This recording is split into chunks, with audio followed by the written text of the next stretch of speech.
Welcome to my Mandala dotting art. I guess it's a tutorial. I thought that I would show off a few projects that I'm working on right now. I liked watching other videos on YouTube when I first started. And I've got a little project right here. You can see these are projects that are done. This one I'm working on. I'll work on this tonight. There's a little, that one shows you me at the beginning. You can see, you have to start somewhere. So, I'm going to be using my Mandala. They're called DIY Do-It-Yourself Mandala stones. And they have sizes 1 to 28, I believe. I also have, the other tools I like, have a metal ball on the end. So I have a few of those. Little ones and they go up bigger. So there's flat ends, round ends. You just kind of start painting and you learn. I also, this is glass that I've painted on. This is a rock. And I'm doing a set of coasters as well that I'll be kind of working on. Can you see that? It's great, right? So this is the set of coasters, not quite finished. So let's get started. I'm not gonna start the big rock. I'm gonna move these guys out of the way for now. I have a lot of my artwork on my Poshmark website. You can find me at BlakeTanya18, BLAKETANYA 18. And I got a lot of my art on there, some lots of clothes and stuff too. But I do live shows, live painting shows on Poshmark, so you can go there and follow that. So we're gonna kind of work with the colors that I had. I want to start with a bright blue. Where's my blue? Here it is. So this is a metallic blue. It's, I bought this one at a craft store. Is this centered? Perfect. I do sometimes mix a medium. And a medium, I'll show you in a second what it looks like. So that's the paint in the medium that I just found out. I just started using this one. There's plain mediums that are just thickening your paint. If it's too runny, you'll know. You'll start to learn. Iridescent, this changes any paint to this really pretty iridescent. So I'm not gonna mix it in yet, but I'll mix it in when I start this project because I need it thicker so it doesn't drip when I finish that turquoise around the outside there. And this coaster I recycled. I buy them at the secondhand store. And these ones are made in England. They're really high quality. These ones are the same brand, but these have lighthouses underneath. So this one, they're beautiful. So they're a true Picasso. You can, there's a picture under here. There's lighthouses under this one. These ones I'll paint with an enamel. So how I covered it, I used an enamel. You can paint them with the acrylics, but it takes longer and you need many, many layers. It's quicker to use the enamel paints. Once I sprayed it with the enamel, each time I quickly spray it with this clear gloss. It seals and protects and it dries really quick. And the paint likes to stick on the clear gloss, tends to stay more in a circle, doesn't spread. Also, if you make an error, it's easy to clean up. So, a lot of people will use stencils. I don't like stencils, I freehand paint. So the first thing you want to do is sort of find your center.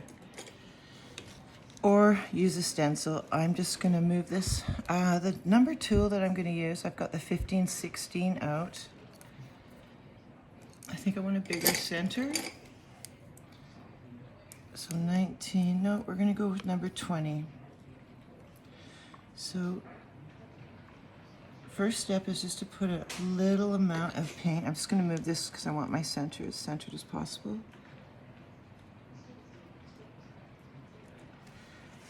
There. So that's your first dot. Because it's a bigger tool, the end's flat, it holds a lot of paint. You clean your tool each time. And I'm gonna put like 3 or 4 more dots on here later. So because it's a bigger size tool, I think I use number 20. It takes on more paint. I don't want this to dry in a hive. I don't want a hump in the center. So I'm just spreading the paint out to the edge.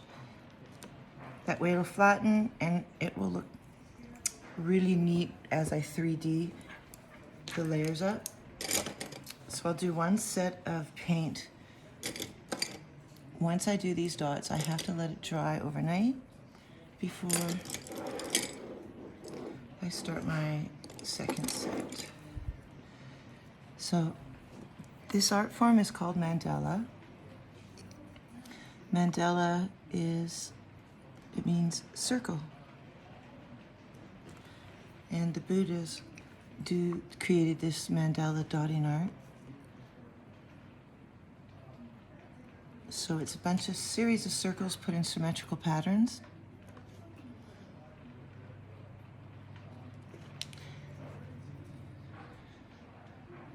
I don't know if you see my rag here, but each time I dot, I'm cleaning off my tool. So I'm just trying to space it evenly around. I don't want them to touch. I want it as close to the circle, but I want a space between.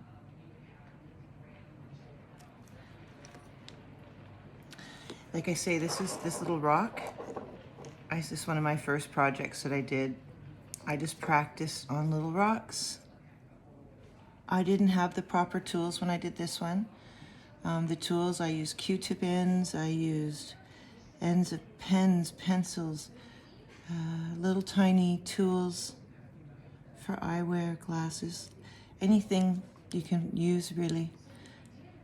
Toothpicks, just to see if you like it before you invest in the tools. My set of Mandela tools was probably about $44. I ordered that on Amazon.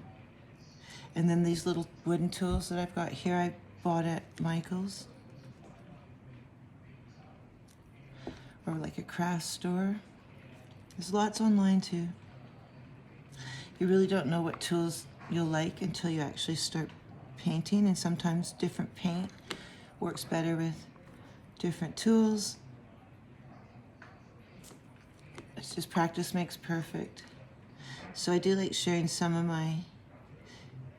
what I do after I let this dry. I'll paint whatever I want on here at this session. I will let it dry overnight, and before I start painting, again, I will ensure it's dry tomorrow. I'll do a quick touch up and spray it with the sealing. Seals Protects, and it's a clear gloss. And then that'll protect today's work. So when I start redotting over, there's, air can happen. You don't want to wipe off all your previous dots because you made a mistake. Now you can clean it up and not lose yesterday's work, which is really important. So now what I'm going to do, I hope you guys can see that. I'm going to put a dot right in the center of these 2 dots with the same size tool. I'm going to do one more row.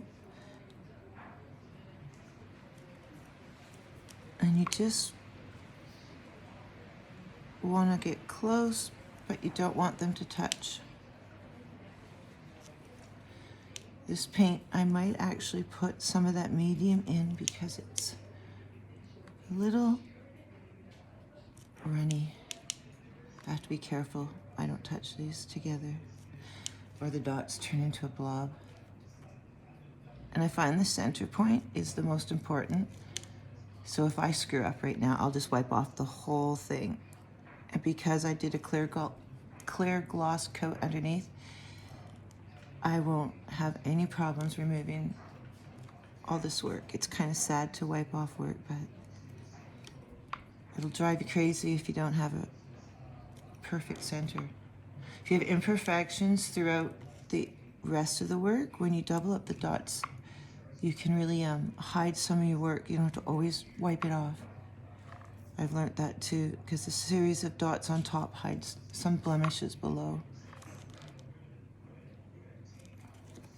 So again, off to the side, I'm cleaning my brush each time.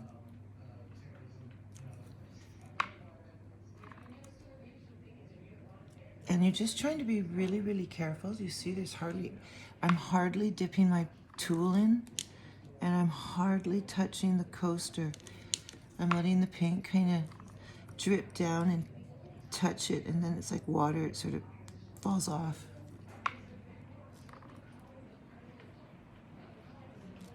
If you do it this way, you get more of a bubble. You can touch the tool down, but it just takes more paint off, and it goes wider and flatter. So that's my first series of dots there. I'm just gonna mix another paint. So I'm gonna move this off to the side. We're gonna do a turquoise. Now this paint I bought at a dollar store. Where'd it go? Here it is.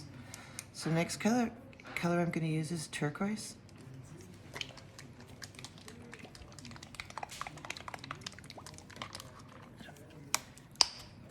So just gonna shake it up good. And I know I need a medium in this one. And I'm using a big tool, so I'm gonna put lots of paint in there. This iridescent medium comes out really quickly, so I have to be careful.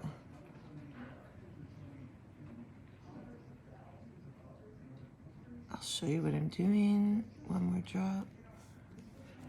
So can you see that? That's all iridescent.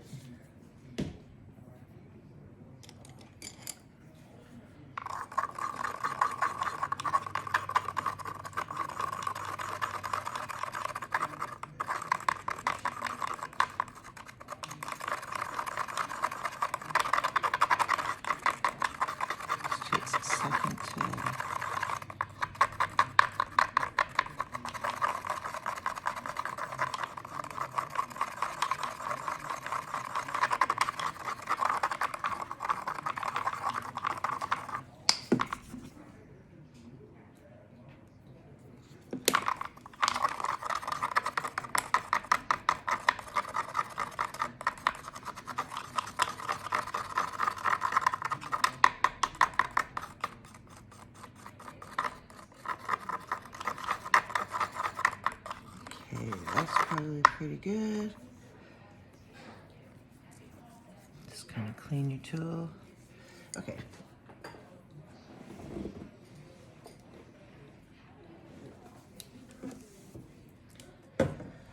So let's bring this guy back. And the last tool we used was this size. So I'm gonna go up one size. And I'm using the little ball, and I'm going to place it right between the two.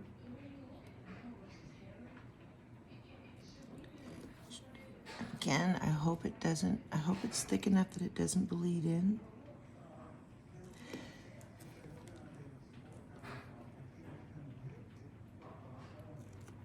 Oh, look how pretty that is. These are acrylic paints that I'm using.